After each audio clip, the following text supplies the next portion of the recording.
Chandrababu mark పాలన ఎటు? సొంత పార్టీలోనే వినిపిస్తున్న అసంతృప్తి స్వరాలు. 95 నాటి దూకుడు అవుట్. మాటలకు చేతలకు పొంతన లేదు. అన్ని వర్గాల్లోనూ అసంతృప్తి జ్వాలలు. ఎమ్మెల్యేలపై పెరిగిన వ్యతిరేకత. ఏపీ రాజకీయాల్లో అడ్మినిస్ట్రేషన్ అంటే చంద్రబాబు నాయుడు అనే పేరు ఒకప్పుడు మారి మ్రోగిపోయేది. అలా పత్రికల్లో మీడియాలో రాయించుకున్నారు కాబట్టి ఆ పేరు గాని వాస్తవంగా చూస్తే అంతా డోల్లే. నిజంగా అంత మంచి అడ్మినిస్ట్రేటర్ అయితే వరుసగా రెండోసారి ఏనాడు అధికారంలోకి రాలేదు. దాన్ని పక్కన పెడితే అసలు చంద్రబాబు మార్కు పాలన ఎక్కడ కనిపించడం లేదన్న విమర్శలు బలంగా వినిపిస్తున్నాయి. అది కూడా సొంత పార్టీ నుంచే ఈ విమర్శలు వినిపిస్తున్నాయి. అధికారంలోకి వచ్చిన కొత్తలో మీరు 1995 నాటి చంద్రబాబును చూస్తారు అని ఆయన స్వయంగా ప్రకటించుకున్నారు బాబు.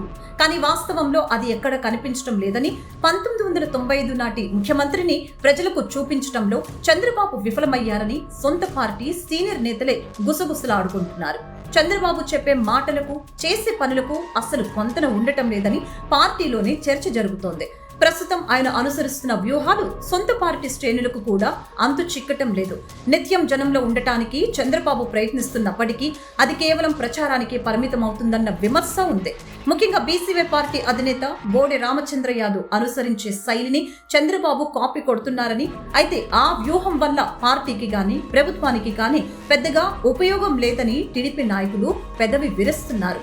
సాధారణంగా ఏ ప్రభుత్వానికైనా వ్యతిరేకత రావడానికి కొన్నేళ్లు పడుతుంది. కానీ చంద్రబాబు ప్రభుత్వం ఏర్పడిన 2 ఏళ్లకే ప్రజల్లో తీవ్ర స్థాయిలో అసంతృప్తి కనిపిస్తోంది. ప్రభుత్వ ఉద్యోగులు తమ సమస్యల పరిష్కారం విషయంలో ప్రభుత్వం చూపిస్తున్న ఉదాసీనతపై తీవ్ర అసహనంతో ఉన్నారు. ఏ పంటకు గిట్టుబాటు ధర రాకపోవడంతో అన్నదాతలు ఆవేదన వ్యక్తం చేస్తున్నారు. పేద మధ్యతరగతి వర్గాల చేతుల్లో డబ్బులు లేకపోవడంతో మహిళలు, సామాన్యులు ప్రభుత్వ తీరుపై గుర్రుగా ఉన్నారు.